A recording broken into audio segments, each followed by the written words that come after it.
E. coli 0157H7. We all know that everyone poops by now, and so do animals. And sometimes that animal poop can end up in your food. Ew. A recent outbreak that was reported to the CDC linked to organic spinach and spring mix blend bagged salad. This piqued our interest in this bad bug. There was also a case of E. coli 0157H7 reported with a child who visited a petting zoo and a pumpkin patch, and it resulted in kidney failure due to this nasty bugger. E. coli 0157H7 is contracted when a person consumes raw or undercooked beef, unpasteurized milk, water, or fresh raw vegetables and fruits that have been contaminated with the bacteria. Contamination of these foods happens during the slaughtering process, where there is contact with feces, or when there is direct contact with the food and the feces in the fields. It only takes 100 cells to infect someone, so a very small amount of contaminated food can make a person sick. It can also be contracted from the animal itself, from touching them and then not washing your hands.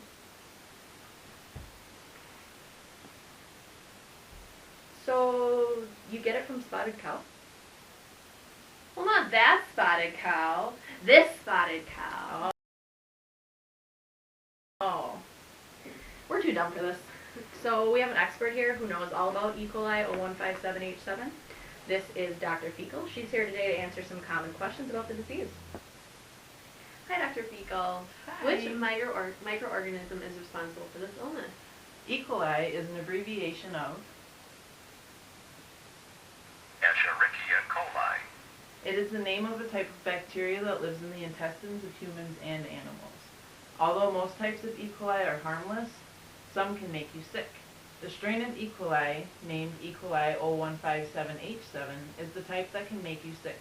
It is also known as enterohemorrhagic E. coli, or EHEC.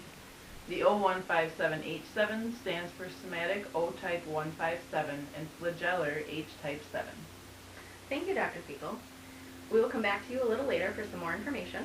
Right now, we're going to look at you in your hospital setting with one of your patients. What brings you in here today? Well, I was driving in my Chevy and I felt something heavy. Was it diarrhea? Oh yes.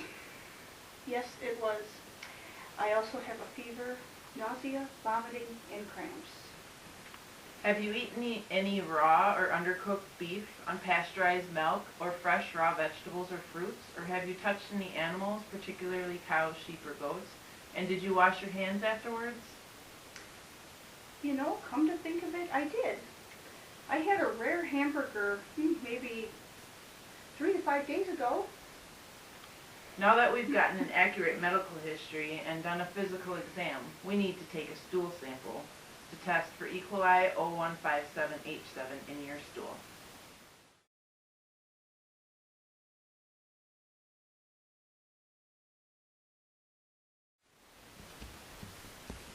Hey, look at these 0157H7 colonies that grew on this macaque agar plates. Since they didn't ferment, now I'm going to test them for the 0157H7 antigen to confirm. We got your test results back.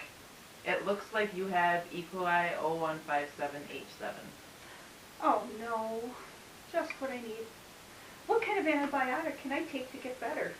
There is no antibiotic to treat this disease. You should feel better in about 5 to 7 days. Make sure you also don't take any diarrheal medications because they can make the symptoms worse. Am I contagious? The only way that you can infect others is if you use the bathroom. Don't wash your hands afterwards, and then have any direct physical contact of any type with anyone.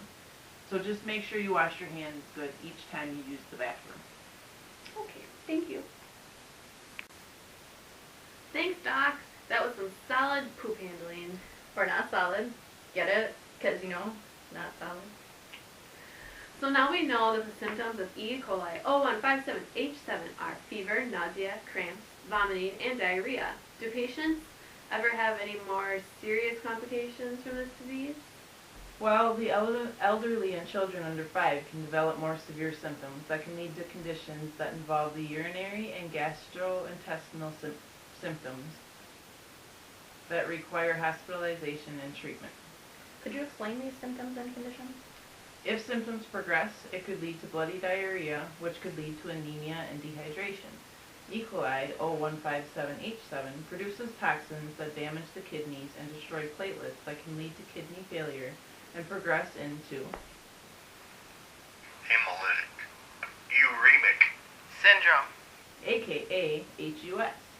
HUS is the most common cause of kidney failure in children. Thrombotic thrombocytopenic purpura, aka TTP, is also caused from loss of platelets. TTP occurs mainly in the elderly and can lead to organ failure and death.